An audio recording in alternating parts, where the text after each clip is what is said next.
എല്ലാവർക്കും നമസ്കാരം. തെരഞ്ഞെടുപ്പ് ഗുസ്തി നമുക്കിന്ന് ഇവിടെ തുടങ്ങുകയാണ്. ആദ്യം നമ്മളോടൊപ്പമുള്ളത് UDFിൻ്റെ സ്ഥാനാർത്ഥി അഡ്വക്കേറ്റ് സിറിയക് തോമസ് ആണ്. കഴിഞ്ഞ 2 തവണ നമുക്കറിയാം മണ്ഡലത്തിൽ മത്സരിച്ച വ്യക്തിയാണ്. 3-ാം തവണ മത്സരരംഗത്തേക്ക് വീണ്ടും എത്തുകയാണ്. കൂടുതൽ ആത്മവിശ്വാസത്തോടെയാണ് ഇത്തവണ എത്തുന്നത്. കുറച്ച് താമസിച്ചു എങ്കിലും കുറേ അധികം ആളുകൾ സിറിയക് സാറിനെ തന്നെയാണ് നമ്മുടെ ഫേസ്ബുക്ക് പേജിലൂടെ ഒക്കെ തന്നെ പറഞ്ഞുകൊണ്ടിരുന്നത് നമുക്കറിയാം. അപ്പോൾ എന്തായാലും സാർ നമ്മളോടൊപ്പം ഉണ്ട്. എങ്ങനെയുള്ള വികസന പ്രവർത്തനങ്ങളാണ്, എങ്ങനെയുള്ള പ്രവർത്തനങ്ങളാണ് മണ്ഡലത്തിൽ നടത്തുന്നത് എന്നൊക്കെ നമുക്ക് അദ്ദേഹത്തിന് തന്നെ ചോദിക്കാം. സാറേ, കഴിഞ്ഞ 20 വർഷമായി പീരുമേട് നിയോജകമണ്ഡലത്തിൽ ഇടതുപക്ഷ മുന്നണിയുടെ MLAമാരായിരുന്നു ഇവിടെ തെരഞ്ഞെടുക്കപ്പെട്ടത്. നമുക്ക് അതിനകത്തൊരു മാറ്റമുണ്ടാണ്. ഈ പീരുമേടിൻ്റെ സമഗ്ര വികസനത്തിന് വേണ്ടിയുള്ള ഒരു പദ്ധതി ഐക്യജനാധിപത്യ മുന്നണിക്കുണ്ട്. ഞാൻ കഴിഞ്ഞ 2 പ്രാവശ്യം മത്സരിക്കുമ്പോഴും പീരുമേട് വികസനത്തിന് വേണ്ടി കുറേ ആവശ്യങ്ങൾ അല്ലെങ്കിൽ മുദ്രാവാക്യങ്ങൾ നമ്മൾ ഉയർത്തിയിരുന്നു. പക്ഷേ ഇവിടെ തോൽവി ഉണ്ടാകുമ്പോഴും ഇവിടുത്തെ പീരുമേട് ജനതയോടൊപ്പം ഞാൻ നിൽക്കുമ്പോൾ ഇവിടുത്തെ വികസന ആവശ്യങ്ങൾ എന്താണെന്ന് എനിക്ക് കൃത്യമായി അറിയാം. ഇവിടെ നമുക്കറിയാം റോഡുകളുടെ അടക്കം വലിയ ഒരു അപര്യാപ്തതയുണ്ട്. അതുപോലെ തന്നെ മറ്റ് തോട്ടമേഖലയിലെ പ്രശ്നങ്ങൾ പരിഹരിക്കപ്പെട്ടിട്ടില്ല. വന്യജീവി സംഘർഷം വർദ്ധിച്ചു വരുന്നു. അതുപോലെ തന്നെ ടൂറിസം മേഖലയിൽ വളരെയധികം വികസനങ്ങൾക്ക് സാധ്യതയുണ്ട്. പക്ഷേ അവിടെയൊക്കെ കടുത്ത അവഗണനയാണ് ഈ കാര്യത്തിലൊക്കെ ഉണ്ടായിട്ടുള്ളത്. അതിനൊരു മാറ്റം ഉണ്ടാകണം. കേരളത്തിലെ ജനങ്ങൾ മാറ്റത്തിന് വേണ്ടി ആഗ്രഹിക്കുകയാണ്. ഇടതുപക്ഷ ജനാധിപത്യ മുന്നണിക്ക് എതിരെ ശക്തമായ ഒരു പ്രതിഷേധം നിലനിൽക്കുമ്പോൾ കേരളത്തിലെ ജനങ്ങളോടൊപ്പം പീരുമേട്ടിലും മാറ്റത്തിന് വേണ്ടി നിലകൊള്ളുന്ന ഒരു ജനവിധി ഉണ്ടാകുമെന്ന് നമ്മൾ പ്രതീക്ഷിക്കുന്നു. അതിന് എല്ലാവരുടെയും സഹായം ഇപ്രാവശ്യം ഉണ്ടാകുമെന്ന് ഞാൻ പ്രതീക്ഷിക്കുന്നു. അതുപോലെ തന്നെ നമ്മുടെ ഈ കഴിഞ്ഞ 20 വർഷക്കാലമായിട്ട് ഇവിടെ LDF ആയിരുന്നു. നമ്മൾ 3 തവണയായിട്ട് നമ്മൾ മത്സരിക്കുന്നുണ്ട്. അപ്പം എങ്ങനെയാണ് ഇപ്പോൾ ഈ ഒരു തെരഞ്ഞെടുപ്പിനെ നമ്മൾ നേടാൻ ഒരുങ്ങുന്നത്? ഈ തെരഞ്ഞെടുപ്പിൽ വളരെ ആത്മവിശ്വാസത്തോടുകൂടി തന്നെയാണ് നമ്മൾ മുന്നോട്ട് പോകുന്നത്. കാരണം ഞാൻ മുമ്പ് സൂചിപ്പിച്ചതുപോലെ തന്നെ ഒരു മാറ്റത്തിന് വേണ്ടിയുള്ള ഒരു മുറവിളി എല്ലായിടത്തുമുണ്ട്. കഴിഞ്ഞ 20 വർഷവും ഇവിടെ ഇടതുപക്ഷ MLAമാരാണെങ്കിലും ജനങ്ങൾക്ക് ആകെ നിരാശ നൽകിയ പ്രവർത്തനങ്ങളാണ് സങ്കല്പിച്ചത്. ഇപ്പം നമുക്ക് അടിസ്ഥാനപരമായിട്ട് പീരുമേട്ടിലെ തോട്ടമേഖലയിൽ ഒരു മാറ്റം ഉണ്ടാക്കാനായിട്ട് സാധിച്ചില്ല. ഓരോ തെരഞ്ഞെടുപ്പിലും വളരെ വാഗ്ദാനങ്ങൾ പറയുകയും പക്ഷേ അതിനൊന്നും ഒരു പരിഹാരം ഉണ്ടാക്കുകയും ചെയ്തിട്ടില്ല എന്നുള്ളതാണ് അവസ്ഥ. ഭരണത്തിരിക്കുമ്പോൾ തന്നെ ഇവിടുത്തെ തോട്ടമേഖലയിലെ പ്രശ്നങ്ങൾ പരിഹരിക്കാൻ കഴിയാത്തവരെ അത് മറച്ചു വെക്കുന്നതിന് വേണ്ടി ഇവിടെ ഉണ്ടായിരുന്ന MLA അടക്കമുള്ള ഒരു സമരത്തിലേക്ക് പോകുന്ന ഒരു സ്ഥിതിയാണ്. സമരം ചെയ്യുകയല്ല ഭരണകക്ഷിയുടെ ഒരു ചുമതല എന്ന് പറയുന്നത്. അവർ ഇവിടെ വേണ്ട കാര്യങ്ങൾ പരിഹരിക്കാൻ വേണ്ട നിർദ്ദേശങ്ങൾ ഉണ്ടാകണം. ആ നിർദ്ദേശങ്ങൾ അനുസരിച്ച് അത് ഉന്നത അധികാര മേഖലകളിൽ അത് അവതരിപ്പിക്കണം. സർക്കാർ പക്ഷത്തുള്ള സമയമുണ്ടായിരുന്നു. ആ സമയത്തൊക്കെ അതൊന്നും അവതരിപ്പിക്കാതെ പലപ്പോഴും ആളുകളെ കബളിപ്പിച്ചുകൊണ്ട് മുന്നോട്ട് പോകുന്ന ഒരു സ്ഥിതിയാണ്. അതിന് മാറ്റം ഉണ്ടാകണം. അതാണ് പ്രധാനമായിട്ട് ഉദ്ദേശിച്ചത്. അതെ, മാറ്റമുണ്ടാകും. അപ്പോൾ അതുപോലെ തന്നെ നമുക്ക് വേറൊരു കാര്യം, പീരുമേടിനെ സംബന്ധിച്ച് തോട്ടമേഖലയൊക്കെ തന്നെ പൂട്ടി കിടക്കുന്ന ഒരു സാഹചര്യമുണ്ട്. അത് തുറന്ന് പ്രവർത്തിച്ചില്ല. നമ്മൾ അധികാരത്തിൽ അല്ലെങ്കിൽ MLA ആകണമെങ്കിൽ ഏത് രീതിയിലുള്ള പ്രവർത്തനം അവർക്ക് വേണ്ടി നമുക്ക് നടത്താൻ കഴിയും? തോട്ടമേഖലയ്ക്ക് വേണ്ടിയിട്ട് സാറിനെ സംബന്ധിച്ച് കുറേ നാളായിട്ട് തോട്ടമേഖലയ്ക്ക് തന്നെ പ്രവർത്തിക്കുന്ന വ്യക്തി കൂടിയാണ്. ഈ തോട്ടമേഖലയുടെ ഒരു പ്രതിസന്ധി കഴിഞ്ഞ 25 വർഷമായിട്ട് എനിക്ക് അറിയാവുന്നതാണ്.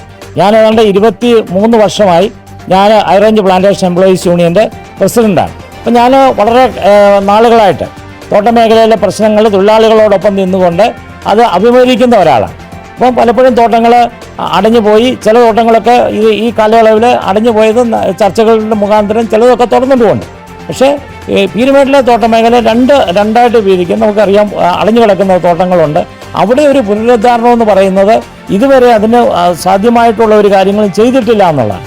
അതിന് ആവശ്യമായ ഒരു രൂപരേഖ ഉണ്ടാക്കുകയും അതിനു വേണ്ടിയുള്ള ആവശ്യമായ ചർച്ചകൾ നടത്തുന്നതിനും അല്ലെങ്കിൽ അതിന് കൃത്യമായി ദീർഘകാലാടിസ്ഥാനത്തിലുള്ള പദ്ധതികൾ ആവിഷ്കരിക്കാനും ഒക്കെ കഴിഞ്ഞ കാലങ്ങളിൽ ഇവിടെ MLAമാരായിരുന്നവർക്കോ അല്ലെങ്കിൽ കഴിഞ്ഞ 10 വർഷം ഇവിടുത്തെ സർക്കാരിനോ അതിന് കഴിഞ്ഞില്ല.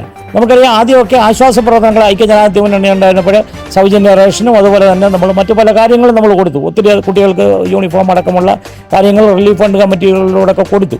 ആ ഒരു സഹായം തീർച്ചയായിട്ടും അത് നമുക്ക് ആളുകൾക്ക് ആശ്വാസമായിരുന്നെങ്കിൽ പോലും ഇതൊന്ന് പുനരുദ്ധരിക്കാനുള്ള യാതൊരു ഒരു നടപടി ഇതുവരെ ഉണ്ടായിട്ടില്ല.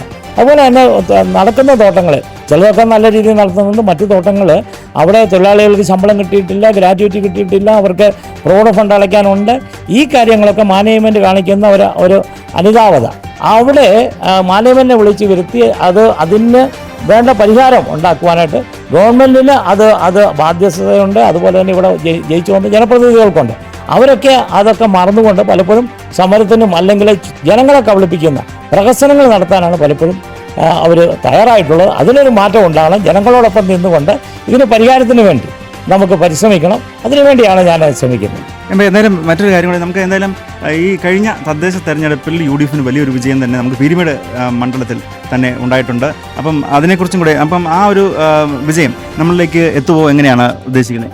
ഇപ്രാവശ്യം തദ്ദേശ സ്വയംഭരണ തെരഞ്ഞെടുപ്പിൽ പീരുമേട്ടിലെ UDF വലിയൊരു മേൽക്കൈ നേടിയിട്ടുണ്ട്. നമുക്കറിയാം, ഏതാണ്ട് 6 പഞ്ചായത്ത് പൂർണ്ണമായും UDF കയ്യിലാണ്. അതുപോലെ തന്നെ ഒരു പഞ്ചായത്തിൽ നമുക്ക് വൈസ് പ്രസിഡന്റ് സ്ഥാനമുണ്ട്. അതുപോലെ തന്നെ ജില്ലാ പഞ്ചായത്ത് പ്രതിനിധികൾ 4 പേരുള്ളത് 4 പേരും ജയിച്ചു. അടുത്ത ബ്ലോക്ക് പഞ്ചായത്തിലെ വലിയ ഭൂരിപക്ഷത്തോടെ നമ്മൾ അധികാരത്തിലുണ്ട്. അതുപോലെ തന്നെ കട്ടപ്പനയുടെ ഭാഗവും, ഇത് നമ്മളുടെ പീരുമേട്ടിലെ കട്ടപ്പന ബ്ലോക്ക് പഞ്ചായത്തിൻ്റെ ഭാഗത്തും നമുക്ക് എല്ലാ ജനപ്രതിനിധികളും നമ്മളുടെ UDF ആളുകളാണ്. അതൊരു മാറ്റത്തിന് വേണ്ടി ഇവിടുത്തെ ജനങ്ങൾ വോട്ട് ചെയ്തതാണ്. അത് ഇപ്രാവശ്യത്തെ തെരഞ്ഞെടുപ്പിൽ അതുപോലെ തന്നെയുള്ള ഒരു ജനവിധി നമ്മൾ പ്രതീക്ഷിക്കുന്നു, ഉറപ്പായിട്ടും ഉണ്ടാകും. അതുപോലെ എല്ലാ പ്രാവശ്യം നമുക്ക് വണ്ടിപ്പെരിയാറാണ് നമുക്ക് ഒരു താഴേക്ക് പോകുന്നത് UDF സംബന്ധിച്ച്. അപ്പം ഈ തവണ വണ്ടിപ്പെരിയാറിൽ ഏത് രീതിയിലുള്ള പ്രവർത്തനമാണ് നടത്തുന്നത്? വണ്ടിപ്പെരിയാറിൽ നമ്മൾ ജനങ്ങളിലേക്ക് ഇറങ്ങി കൂടുതൽ ആളുകളെ കണ്ട് ഇപ്രാവശ്യം വോട്ട് ചോദിച്ചുകൊണ്ട് കൂടുതൽ ആളുകളെ കൊണ്ട് വോട്ട് ചെയ്യിക്കുന്നതിനുള്ളൊരു ഒരു നടപടിയാണ് നമ്മൾ സ്വീകരിക്കുന്നത്. കഴിഞ്ഞ തദ്ദേശ സ്വയംഭരണ തെരഞ്ഞെടുപ്പിൽ പഞ്ചായത്ത് ലഭിച്ചില്ലെങ്കിൽ പോലും അവിടെ ബ്ലോക്ക് പഞ്ചായത്ത് ഡിവിഷനുകളിലും അതുപോലെ തന്നെ ജില്ലാ പഞ്ചായത്ത് ഡിവിഷനിലും നമുക്ക് വളരെ മെച്ചപ്പെട്ട ഒരു വിജയം ഉണ്ടായിട്ടുണ്ട്. അത് നമുക്ക് വളരെ ആശാവഹമായ ഒരു സംഗതിയാണ്. അത് നമുക്ക് ആ ഒരു വിജയം ഇതിനകത്ത് കിട്ടുമെന്നാണ് നമുക്ക് ഉറപ്പായിട്ടും അങ്ങനെ ആ വിജയം നമുക്ക് തുടരാനായിട്ട് കഴിയും.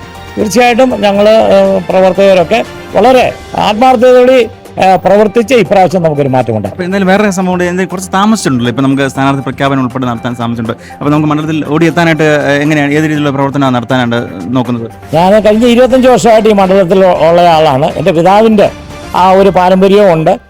ജനങ്ങൾക്ക് എന്നെ നേരിട്ട് അറിയാവുന്നതാണ്. അപ്പം താമസിക്കുമെന്നല്ല, ഞാൻ ഇവിടെ തന്നെ ഉള്ള ആളാണ്, ഇവിടെ തന്നെ ഉണ്ട്. ഞാൻ കഴിഞ്ഞ 2 തെരഞ്ഞെടുപ്പിലും പരാജയപ്പെട്ടെങ്കിൽ പോലും ഞാൻ ഇവിടുത്തെ ജനങ്ങളോടൊപ്പം നിന്നു. അവരെന്നെ സ്നേഹിക്കുന്നു എന്നുള്ളത് എനിക്ക് തീർച്ചയായിട്ടും അറിയാം. എനിക്ക് ആളുകളോട് വളരെ പെട്ടെന്ന് സംവദിക്കാൻ ഒക്കും, വളരെ പെട്ടെന്ന് തന്നെ ഓടിയെത്താൻ ഒക്കും. നമ്മൾ താമസിച്ചു എന്നുള്ളത് അതൊരു വലിയൊരു കുറവായിട്ട് ഞാൻ കരുതുന്നു. എന്തായാലും തെരഞ്ഞെടുപ്പിൻ്റെ ആദ്യഘട്ട പരിപാടി ഇവിടെ കോൺഗ്രസ് തുടങ്ങുകയാണ്, സിറിയക് സാറിലൂടെ തുടങ്ങുകയാണ്. അപ്പോൾ എല്ലാവിധ ആശംസകളും, വിജയാശംസകളും റെയിൻബോ ടിവിയുടെ ഭാഗത്തു നിന്നും അറിയിക്കുന്നു. ഓക്കെ.